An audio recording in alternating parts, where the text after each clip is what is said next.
confident that the soybean, in terms of food safety, is as safe as other varieties of soybean. How is the FDA confident about that? It's based on all the data that the company provided to FDA that was reviewed by FDA scientists. And so it's not in the company's interest to try to design a study in some way that would mask results. 马兰斯基为何能如此肯定？如果我搜寻孟山都捏造科学研究，会得到174000个结果，其中有一项是美国环保署的报告。孟山都被控伪造戴奥辛致癌实验结果。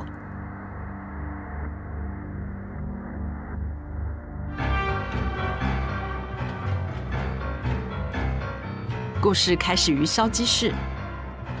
孟山都一座生产强力除草剂 2,4,5-T 的工厂。工厂1949年发生爆炸，出现了意外的副作用，228名工人得了绿痤疮，一种会让人面目全非的病，病因是戴奥辛。它是制造 2,4,5-T 时产生的剧毒物质。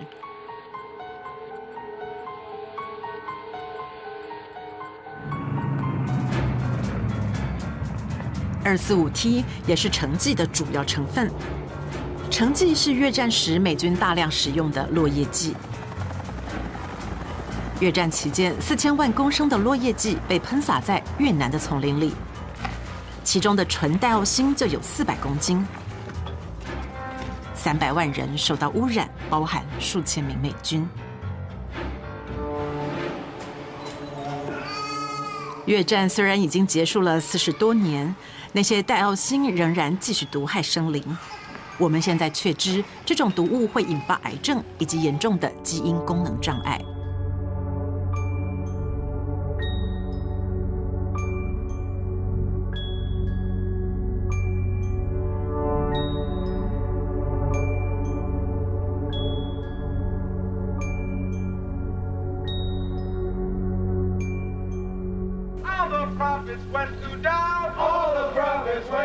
1978年，越战荣民控告橙剂制造公司，希望借此获得补偿。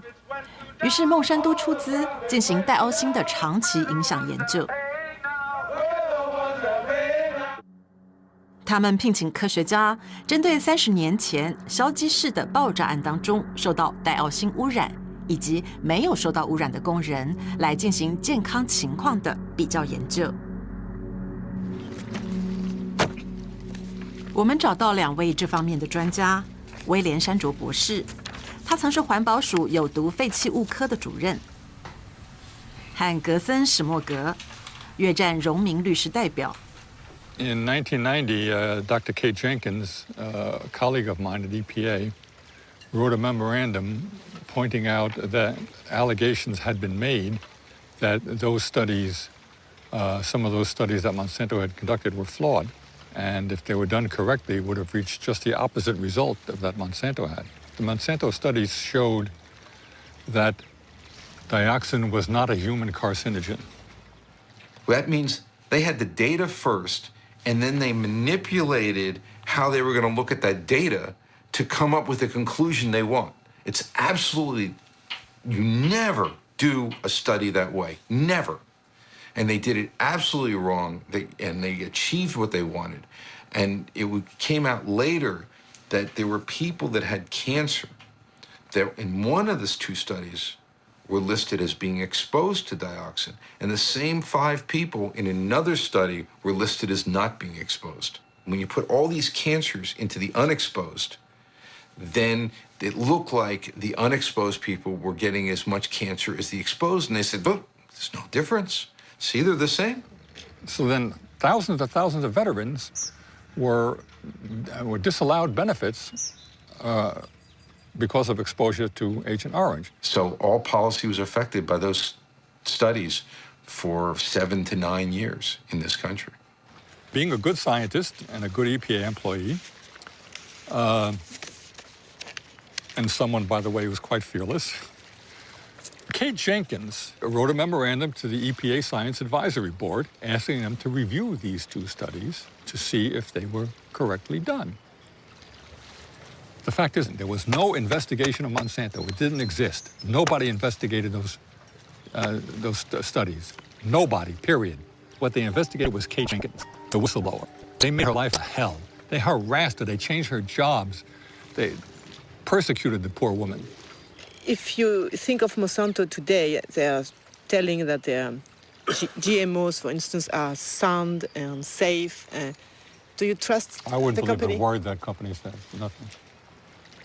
I might trust some independent source who investigated their claims, depending on who that independent source was and how good they are and how independent they are.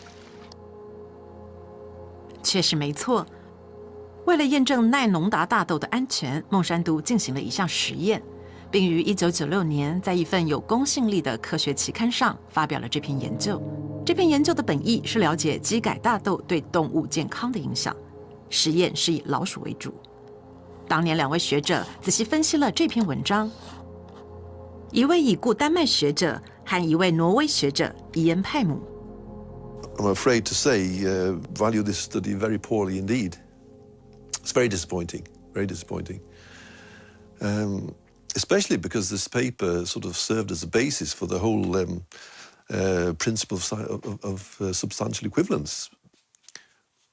I can just cite, which is again a bit surprising, although the animal feeding studies provide some reassurance that no major changes occurred.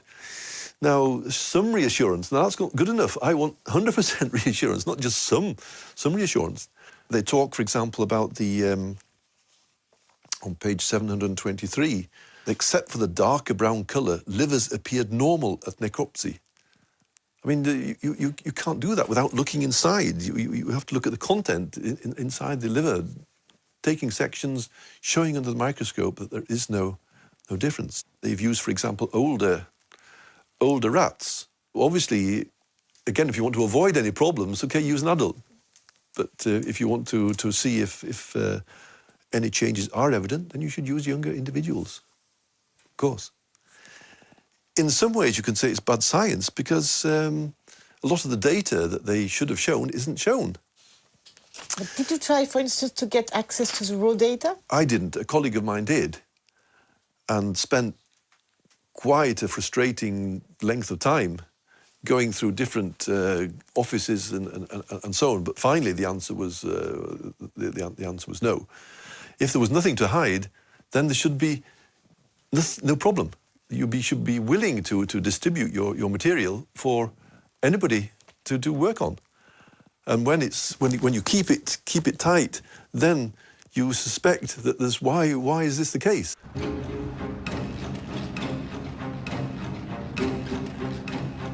可以确定的是，拜这篇跛脚研究之赐，孟山都的基改作物已经散布全球，主要在南美、北美、亚洲和澳洲。10年内，基改作物的涵盖面积已经超过1亿公顷，其中70%是奈农达作物，另外30%经过基因改造，会自行产生一种称为 BT 的杀虫因子。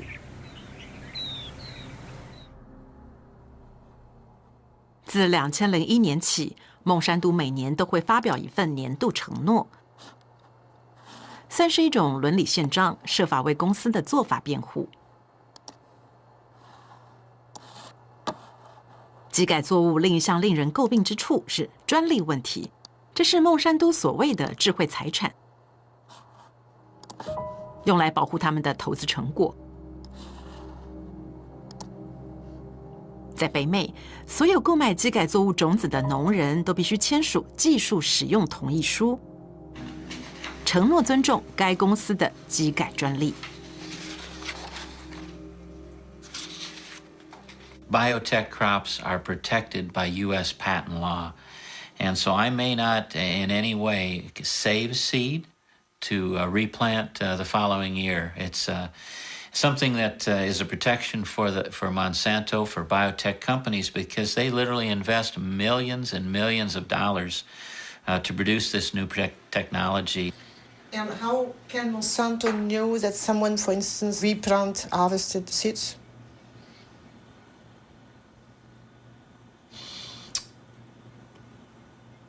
I'm not sure how to answer that. No, how they would know if someone replanted seed. That's a good question for Monsanto. 这个问题极为敏感，孟山都却只用冠冕堂皇的口号带过。若本公司的专利作物未经授权就出现在农场上，我们会携手与农人协商，找出双方都满意的解决方案。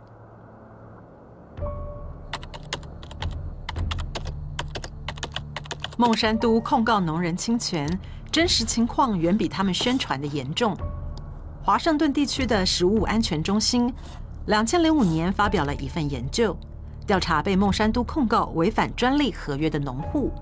他们发现，至少有上百家的农户被告，很多人因此破产。印第安纳州的农人特洛伊罗许就是其中之一。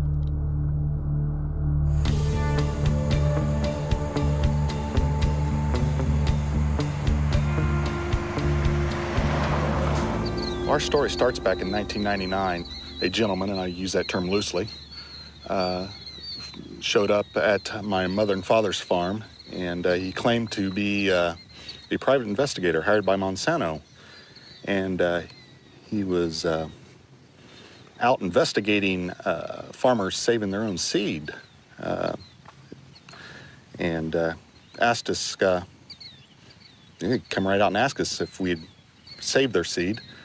And we told him no, we had not, and offered up our herbicide purchases and seed purchases, all the receipts and everything.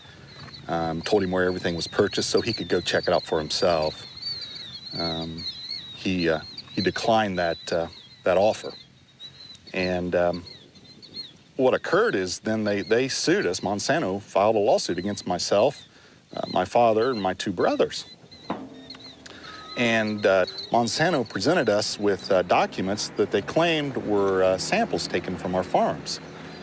To obtain those samples, Monsanto had to have trespassed upon our land without our permission and stole those samples. That year, I recall we had 492 acres of Roundup Ready soybeans. And they were grown under contract for a company for seed. And the contract was very specific. It spelled out the specific fields, so it wasn't a problem in isolating those fields. Everybody knew it.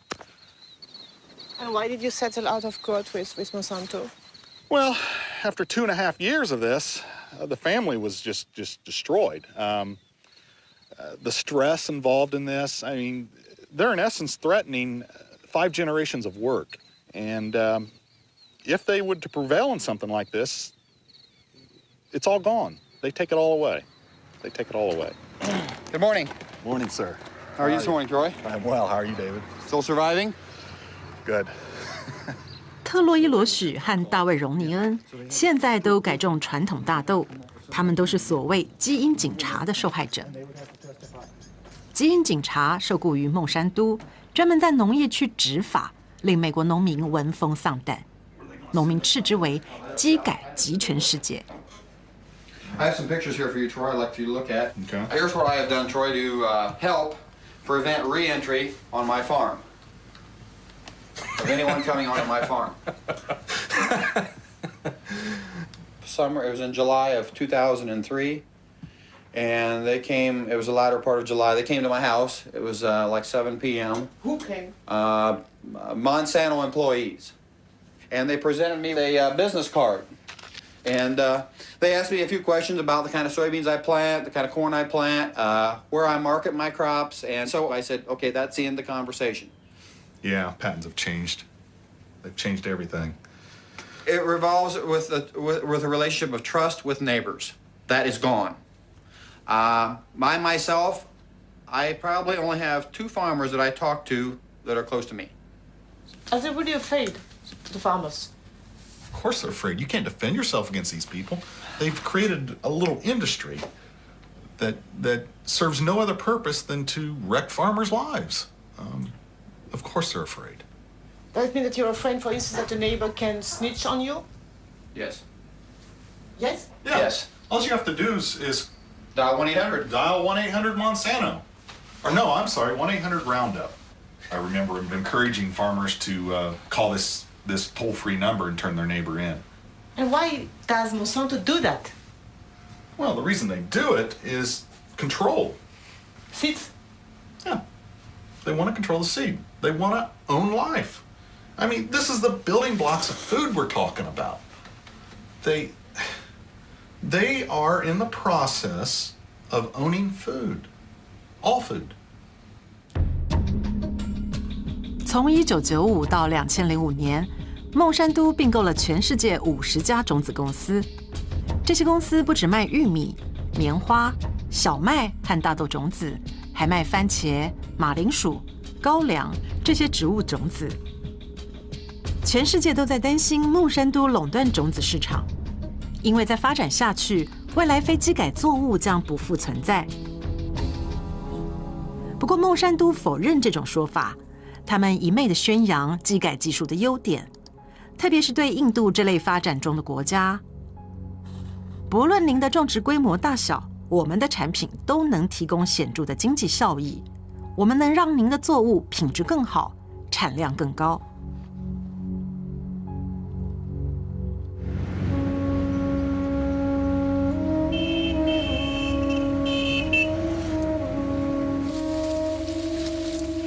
印度是世界第3大棉花生产地。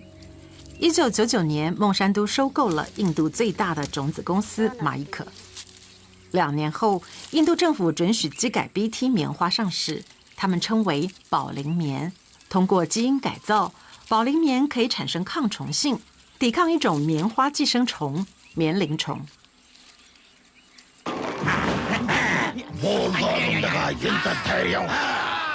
బోల్గాడ్తో రాత్రి పగలు రక్షణ చూశారా బోల్గాడ్ శక్తి యొక్క వాగ్దానం స్ప్రే తక్కువ లాభం ఎక్కువ బోల్గాడ్ ప్రతి విత్తనాలు కాయదొలుచు పురుగులతో పోరాడే శక్తి。2001年，2位农业学者克伦沙卡利和阿都格永开始密切的追踪瓦兰嘎地区种植 BT 棉花的小农田。每年他们都会发表一份报告，比较机改棉花和传统棉花的产量和生产成本。2006年，一场病虫害让 BT 棉花严重遭殃。This is a Bolgard field. We can see some of the rhizoctonia affected plants.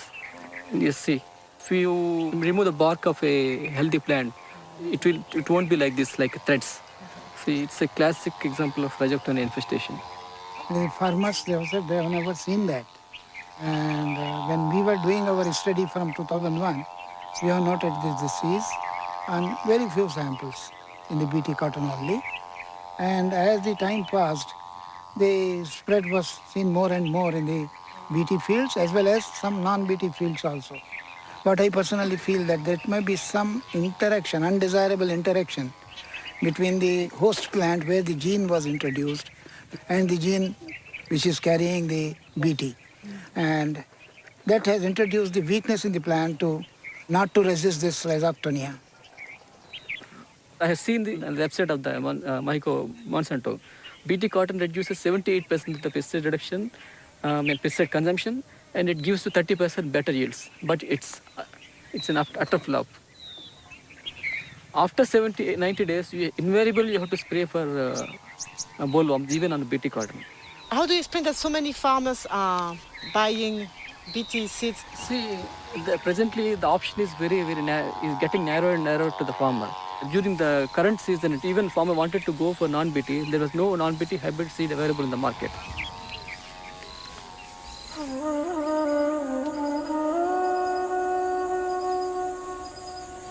今天在印度，孟山都几乎控制了全部的棉花种子市场。农户被迫以高4倍的价钱购买 BT 种子，小农家被迫向高利贷借钱。一旦收成不好，那就意味着破产。这个恶性循环正在摧毁印度农村。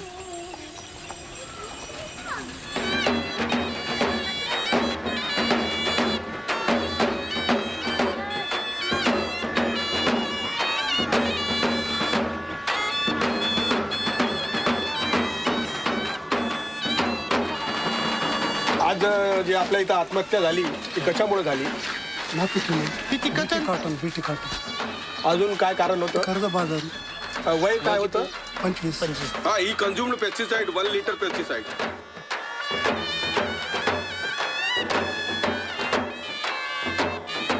पहिलं पेस्टिसाइड आहे का नाही जगात किती झाली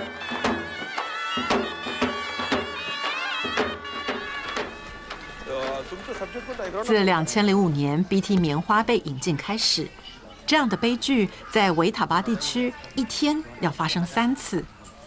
当然，在印度过去也会发生棉花农自杀的事件，但机改棉花让自杀率急速上升。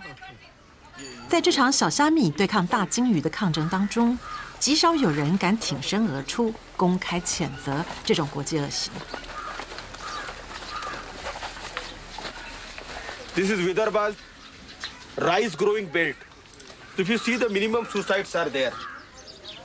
But this is the cotton growing area.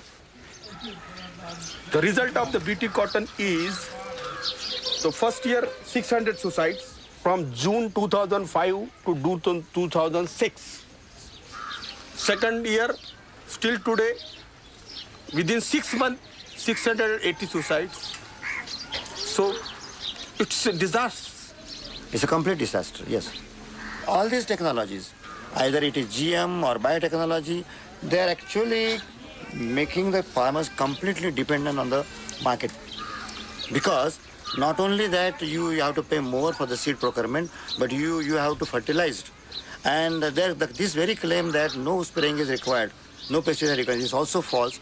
When Monsanto claims in advertising that GM crops are adapted for small farmers, what do you think it's? Our experience shows that it is completely false. It's completely false. It's a lie.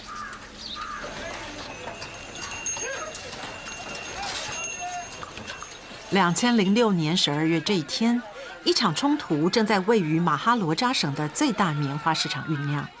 3天后，骚动开始，数十名小农被逮捕，包括了提瓦瑞。 बहुत कम भाव में ले रहे माल और काश्तकार करके परेशान हो रहे तुमचं किती आहे म्हटलं कर्ज 32,000 रुपीज अ डे तुमचं 60,000 रुपीज अ डे तुमचं 50,000 rupees a day 20,000 rupees a day 50,000 rupees a day 15,000 rupees a day किती लोकांना बीटी लावायचं नाही पुढच्या हातवर They don't want to go for the BT.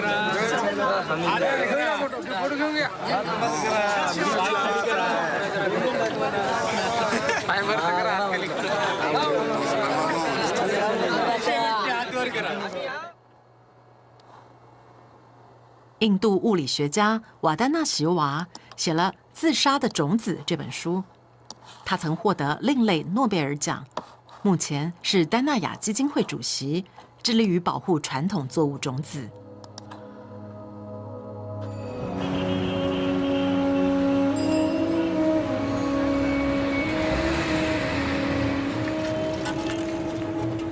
席娃打的第一场仗是对抗60年代的第一波绿色革命。那场革命将印度的农业工业化。如今，他谴责的是他所谓的第2次绿色革命，也就是透过专利制度保护孟山都的基改农业。The difference is that the first Green Revolution was public sector driven. It was driven by government agencies. The government agencies control the research. In the case of the second Green Revolution, it is driven by Monsanto. It is a Monsanto-driven revolution. The second big difference is that the first Green Revolution did have a hidden objective of selling more chemicals. But its first objective was providing food. It was food security. And yes, they grew less pulses, they grew less oilseeds, but they did grow more rice and wheat. It fed people. The second Green Revolution has nothing to do with food security. It's not about food security. It is about returns to Monsanto's profits. That's all it is about. They've always said genetic engineering is the way to get to patenting, but patenting is the real aim. If you look at Monsanto's research agenda, they are testing at this point something like 20 crops with BT genes in them. There's nothing they're leaving untouched. The mustard, the okra, the brinjal, the rice, the cauliflower. Once they have established the norm that seed can be owned as their property, royalties can be collected, we will depend on them for every seed we grow, of every crop we grow. If they control seed, they control food, they know it, it's strategic, it's more powerful than bombs, it's more powerful than guns. This is the best way to control the populations of the world. 针对习娃强而有力的指控，孟山都一贯以他们的年度承诺回应：诚信、对话、透明、共享。We want to participate constructively in the process by which societies around the world try to develop good answers to those questions. Are the products going to be safe for the environment? How are they going to affect biodiversity? How are they going to affect other plants and insects and birds? What about outcrossing of genes? What happens if genes do outcross into wild species? To me, that means, among other things, listening carefully and respectfully to all points of view.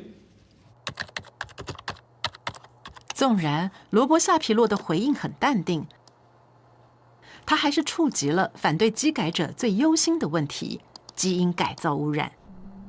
孟山都喜欢以偶发性杂交称之，说这是自然现象。根据伯克莱大学教授伊纳西·欧夏佩拉的研究，墨西哥原生种玉米已经遭到基改玉米的污染。当科学期刊《自然》刊登了这篇研究，立刻引发强烈的争议。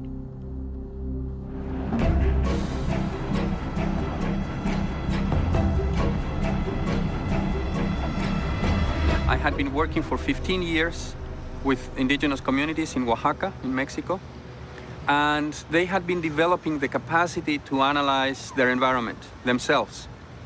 One of my students went to try and train people to detect transgenics. We brought with ourselves a positive control. That was a can of corn from the US that we knew was transgenic. And we were looking for a negative control.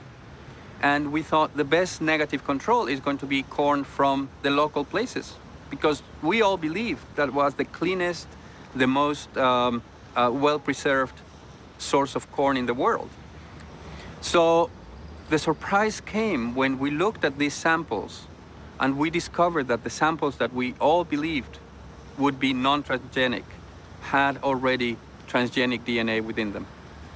It was a very big surprise for us to discover that these land races of corn that were kept by people locally and supposedly maintained over 10,000 years had already been reached by transgenic contamination, mostly from the US. 墨西哥是全世界玉米的发源地，仅仅是瓦哈卡地区南部就可以发现超过150种的玉米原生种。这样丰富的植物多样性真的是一种宝藏，是地球上各种玉米的基因库。数以百万计的墨西哥农民在数千年间保持这样的多样性。Este maíz es para la familia. Sí, para la familia nada más. Hace tortillas, pero siempre de este tamaño, así limpio, se recoge para semilla, para el otro año. ¿Nunca compras semillas afuera? No. ¿Intercambia? Sí, trueque de la antigüedad.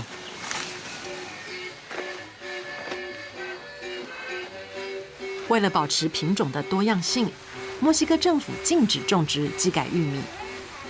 但北美自由贸易协定签署之后，墨西哥再也不能禁止大量的美国玉米进口，其中40%为基改玉米。专供人类和动物食用的美国玉米威胁到本地的玉米生产，墨西哥人称它为工业玉米。因为美国政府大量补助农业，这些玉米在墨西哥的价钱只有当地传统玉米的一半。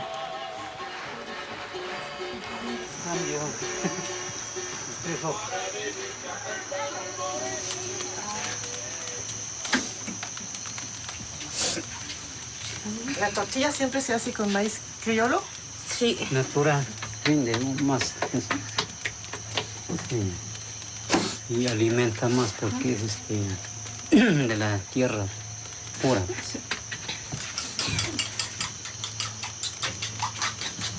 Este es el maíz morado. Antiguamente mis abuelitos sembraban. Ahorita se sigue conservando.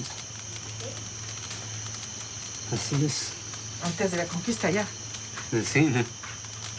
No, y ya viene la otra conquista. ¿Cuál es la otra conquista? Transgénico, pues. El transgénico. Ah. Para tumbar esto. Y desaparecer lo criollo para que reine el maíz hecho. Vamos a depender mucho de eso porque vamos a tener que poner fertilizante que ellos vendan, insecticida que ellos vendan. Todo lo que ellos tengan que vender, tenemos que comprarlo para que haya maíz, si no, no va a haber. Sin embargo, el criollo, sin ponerle abono, ni insecticida, ni nada, por lo menos así está. 夏佩拉博士的研究在墨西哥造成强烈回响。后来，墨西哥国立生态研究所也证实本地玉米品种遭到污染。在墨西哥的5个农业地区都发现玉米含有抗农达和 Bt 基因。原生种玉米和基改玉米杂交会发生什么结果？为了回答这个问题，阿瓦瑞布亚博士用本地花草进行实验。他将相同的基因植入植物的不同部位，然后观察生长状况。Nosotros hemos visto que aún dos plantas idénticas genéticamente, es decir, tienen todo el genoma idéntico, todos los cromosomas son igualitos y tienen el mismo transgen, pero este transgen está localizado en diferentes sitios, ¿no? Y sin embargo, cuando vamos a analizar el fenotipo, es decir, la forma floral que tienen estas plantas, algunas de ellas son idénticas al tipo silvestre, es una flor normal con 4 pétalos, 4 sépalos que están abajo, y otras son flores aberrantes.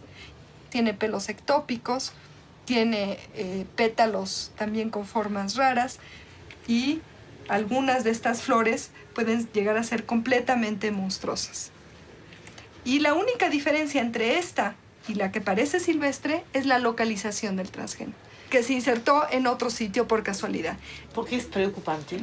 En México, una vez que estas semillas sean liberadas al ambiente, es muy probable que los transgenes vayan y se inserten en los genomas de las razas criollas mexicanas. Esto no se puede controlar. Una vez que se libera al ambiente y que hay entrecruza, que la va a haber porque el maíz se poliniza abiertamente por viento, entonces el fondo genético del criollo puede hacer que el mismo transgen tenga efectos distintos, ¿sí?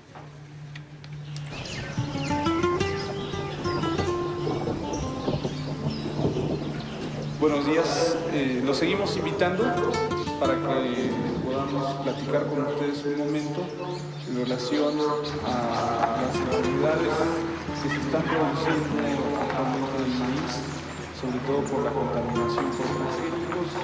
Nosotros estamos muy preocupados. 阿朵穆哈雷斯是当地原住民组织领袖，他在瓦哈卡地区已经宣导了2年，因为阿瓦瑞布亚博士担心的情况在当地已经发生。Yo voy a mostrarles ahora algunas imágenes de plantas de maíz que hemos encontrado aquí en la región de la Sierra Juárez y que nos gustaría saber si ustedes las han visto, ¿no? Opa, estas no son. Aquí en esta imagen, por ejemplo, podemos ver cosas raras. Esta planta pues tiene una rama por aquí y otra rama por acá. Las milpas normalmente no salen así. Digamos, sale una hoja y arriba sale un jilote, ¿no? En este caso están saliendo 3 jilotes sobre una sola hoja. Son monstruos. Esa planta nosotros la enviamos a un laboratorio de biotecnología para que detectaran si tenía presencia o no tenía presencia de transgénicos y desgraciadamente nos dio positivo. Miren, plantas como esta las hemos encontrado sobre todo en la calle, en algún jardín, porque seguramente alguien fue a comprar el maíz a la tienda y pues iba caminando y se le cayeron algunos maíces y esos maíces crecieron, ¿no? Y entonces de esa manera es como se puede producir la contaminación a las plantas nativas de maíz. Lo que yo entiendo que en el futuro, si se deja que esto se prolifere dentro de los cultivos de los campesinos, al rato nosotros vamos a tener que comprar maíz porque nuestro maíz ya no va a servir. Es preocupante. ¿Qué debemos de hacer? ¿Cómo le vamos a hacer, no? Una de las recomendaciones que nosotros estamos dando es que si nosotros vemos cosas raras en algún momento, pues le quitemos la espiga, ¿no? Porque la espiga es donde sale el polen. Entonces decimos aguas. ¿Sí? Tenemos que ser más vigilantes con nuestras milpas. ¿No le parece que puede ser una estrategia de una compañía como Monsanto lo que no puede alcanzar a nivel legal, lo alcanzas a través de la contaminación? Y nosotros pensamos en un momento dado que la contaminación incluso puede ser hecha a propósito. Si el lugar de origen del maíz está contaminado, ¿qué importa si otro lugar del planeta se contamina? Entonces, ¿esto a quién beneficia? Solamente a las empresas transnacionales como Monsanto, ¿no? 孟山都如何回应夏佩拉博士关于墨西哥玉米被污染的研究？孟山都出剑招污蔑伯克莱大学夏佩拉博士。这篇文章作者是强纳森马修，他是基改产品监督网站 GM Watch 的创办人，网站的总部在英国南部。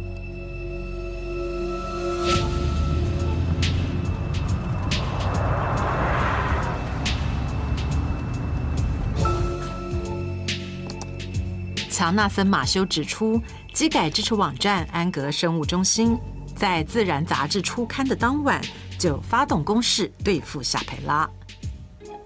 一封署名玛丽墨菲的邮件，经由安格生物中心网站发给全球数千位科学家。邮件写着墨西哥玉米遭污染的传闻必将引起社运人士的激烈行动。第二天，又有数名安杜拉史穆德的人发了另一封邮件，披着科学家外衣的运动分子。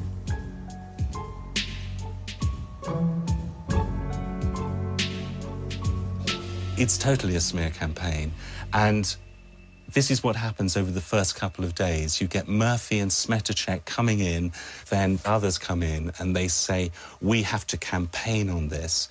We have to inundate Nature. We have to go to the editor of the journal and we have to say this research isn't valid. Smetacek and Murphy, we'd been tracking them for some time and trying to work out who they were. In the case of Smetacek, we could look at the technical headers on the email. It says received from, and then we've got an internet protocol address.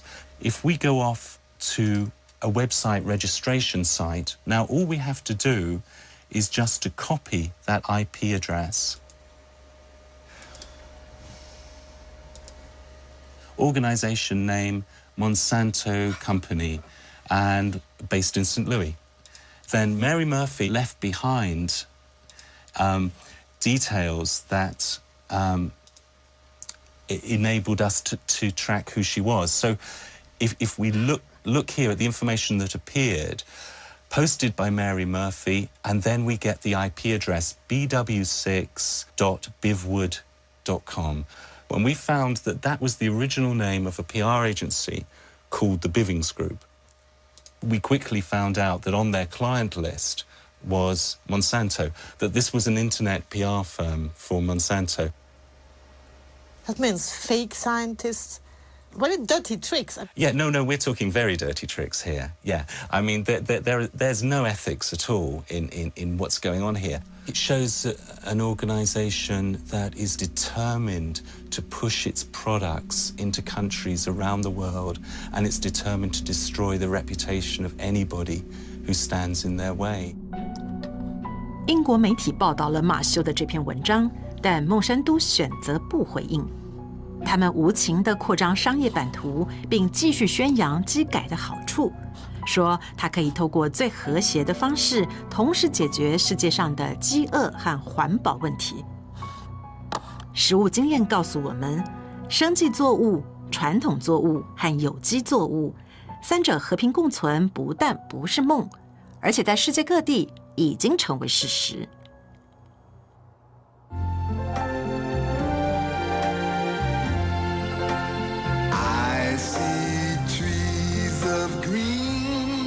Imagine mundo que preserve a natureza, o ar, os rios,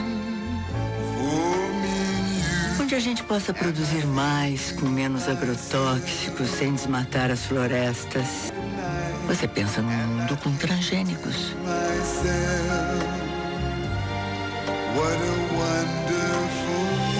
Uma iniciativa Monsanto com apoio da Associação Brasileira de Nutrologia.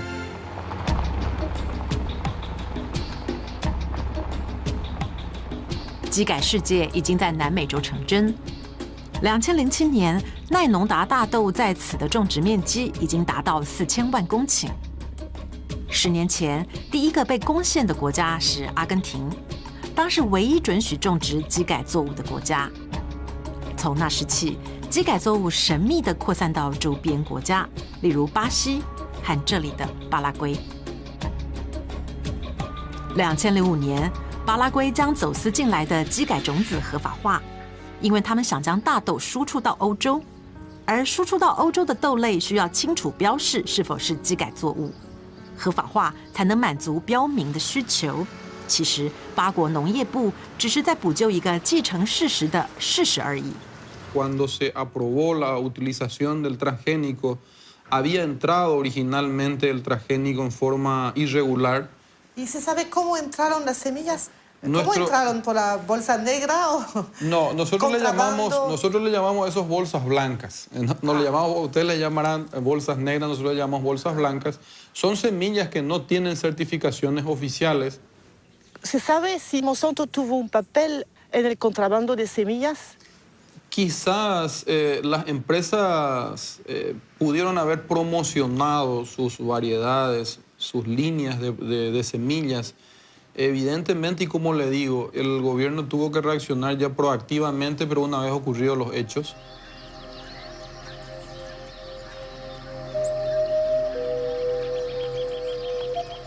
走私市场对孟山都是有利的，因为之后一旦种子合法化，公司便可正大光明收取专利费。巴拉圭生产的大豆，孟山都都有权收取专利费，在巴西也一样。从那时候起，巴拉圭森林消失的速度从未减缓。越来越多小农也因为拒绝交出土地被驱离家园。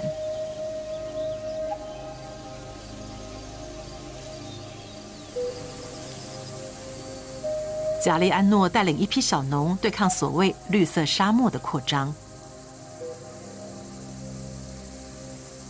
Así como estamos teniendo acá una muestra de lo que es el sojal. En realidad es solamente un monocultivo que destruye todo lo que está a su paso, ¿verdad? Entonces, estos eran totalmente bosques y, digamos, partes de la agricultura familiar campesina que conviven con las plantas, con los árboles, ¿verdad? La mandioca, el maíz. ¿Le parece, Jorge, que el monocultivo transgénico puede convivir con las producciones de los pequeños campesinos aquí? Nosotros estamos seguros que no. No puede convivir, no son compatibles. Es una guerra silenciosa que va eliminando comunidades campesinas, familias campesinas, biodiversidad que tenemos en el campo. Esta trae muerte, trae pobreza, trae enfermedades y la eliminación de todos los recursos con que nosotros contamos para sobrevivir. 今天在巴拉圭，人们用飞机或喷雾车喷洒农达，驾驶也没有穿着保护衣。农达直接喷洒在农家门前或临近小农场的粮食作物上。每年都有无数庄稼遭害，数以千计的农民被污染，就像这家人。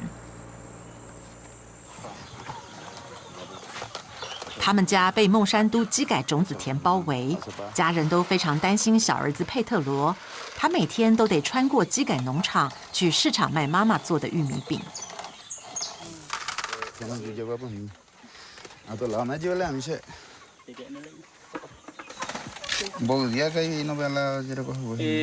15 días ya por la peso ya ni por no. Eu perire bella peregua be putere la primero güey. Oyu pijo. Mishima peso vale hijo vaya vaya también. Dame pure. No ne kana si biche.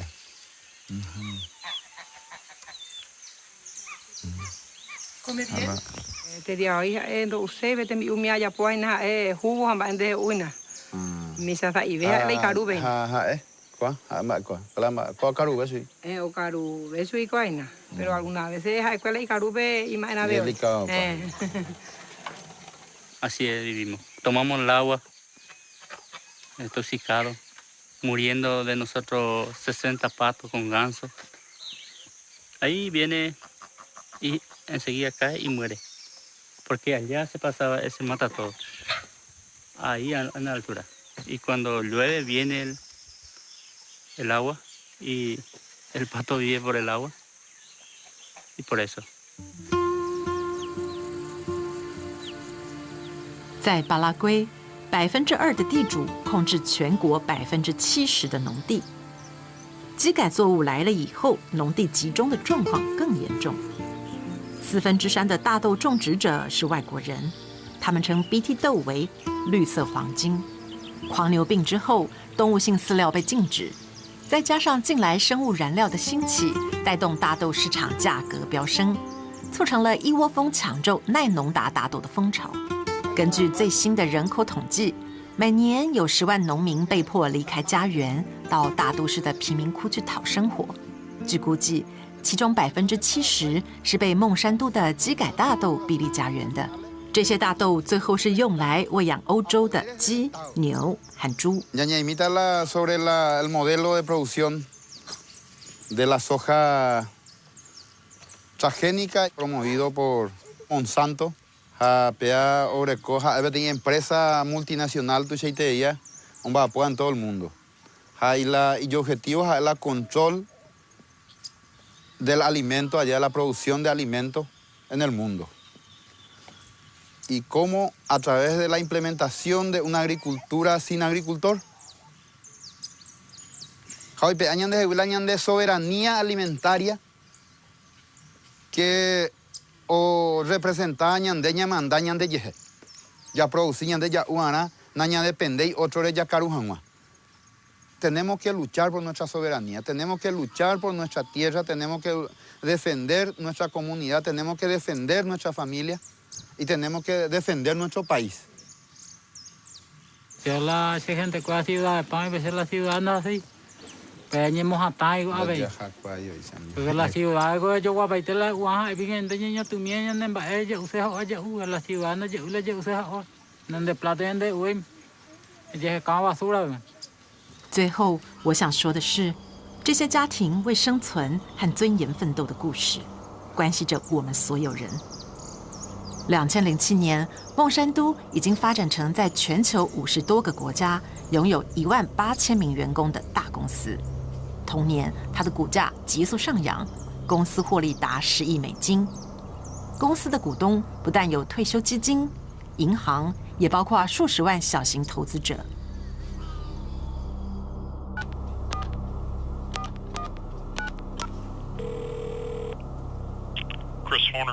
Hello, Christopher Horner. I'm Marie-Monique Robin from France. Yeah, we appreciate your persistence in asking, but we've had several conversations internally about this and have not changed our position. So there's no reason for us to participate. Our suspicion is that it would not be positive.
中国纪片导演周浩在广州火车站广场上的派出所，用15天的时间拍下形形色色的人们。觉得什么东西啊？